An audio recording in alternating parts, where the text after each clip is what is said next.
Pemirsa, kejahatan kera putih alias korupsi masih menjadi perjalanan kelam sepanjang 2018. 2018 sekaligus menjadi catatan sejarah bagi KPK dengan operasi tangkap tangan terbanyak.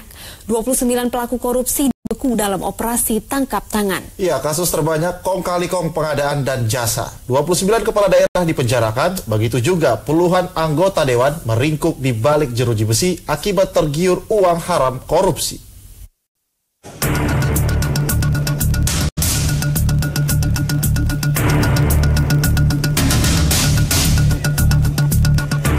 Komisi Pemberantasan Korupsi KPK merilis catatan akhir tahun kinerja KPK di tahun 2018 berupa pencegahan, penindakan, hingga kepenuntutan.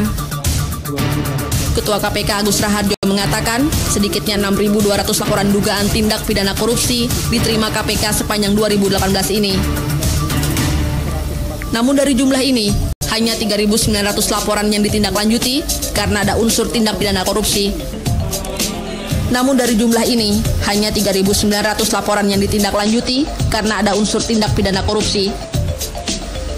Selain itu, dari laporan masyarakat lainnya, KPK melakukan tangkap tangan sebanyak 29 kali.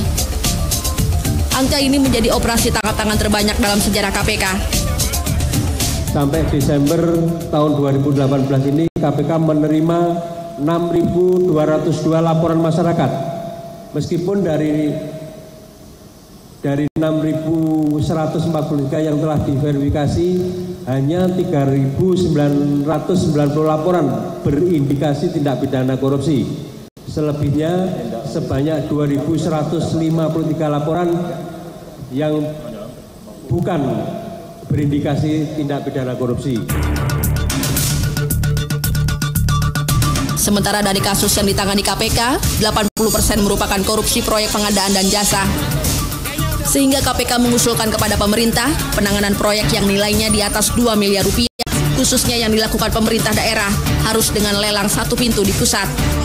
Ya, meskipun kita tahu bahwa 80% korupsi terkait dengan masalah pengadaan barang dan jasa, dan hampir semua perkara korupsi pengadaan barang dan jasa itu sebetulnya sudah dilakukan dengan e-procurement. Nah, kami memang pernah mengusulkan agar proses pengadaan barang dan jasa ini, proses lelangnya itu kalau bisa ditarik ke pusat, desentralisasi. Misalnya untuk pengadaan barang dan jasa yang nilainya 2 miliar ke atas, misalnya itu lelangnya dilakukan oleh dilakukan lewat satu pintu di pusat mungkin. Total 29 kepala daerah yang berhasil dijebloskan KPK ke balik jeruji besi akibat menerima suap untuk memuluskan proyek di daerahnya. Seperti Gubernur Jambi nonaktif Zumi Zola, Bupati nonaktif Yaya Fuad, Gubernur Aceh nonaktif Irwandi Yusuf, dan Bupati Lampung Selatan Zainuddin Hasan. Saat operasi tangkap tangan, uang yang disita memang cukup kecil. Tetapi saat kasusnya berhasil diungkap, ternyata perkaranya melebar. Seperti kasus Zumi Zola yang akhirnya menjerat banyak anggota DPRD Jambi. Sementara melibatkan anggota DPR RI maupun DPRD, kasus paling mencolok menimpa 41 anggota DPRD Kota Malang, Jawa Timur.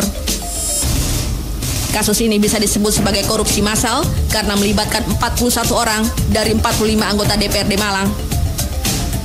Akibat penangkapan ini, roda pemerintah di Malang lumpuh lantaran pemerintah daerah tidak bisa mengambil keputusan yang mengharuskan persetujuan anggota dewan.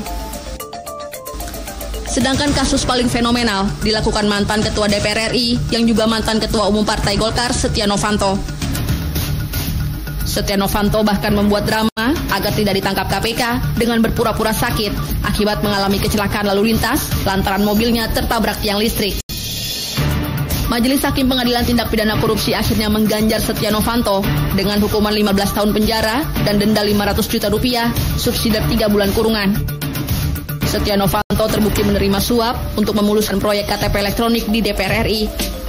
Ancaman pidana hukuman seumur hidup yang semula mampu memberikan efek jera ternyata belum terbukti. Uang haram korupsi masih menjadi magnet untuk mendapatkan uang besar dalam tempo singkat. Tim Liputan, JAK TV.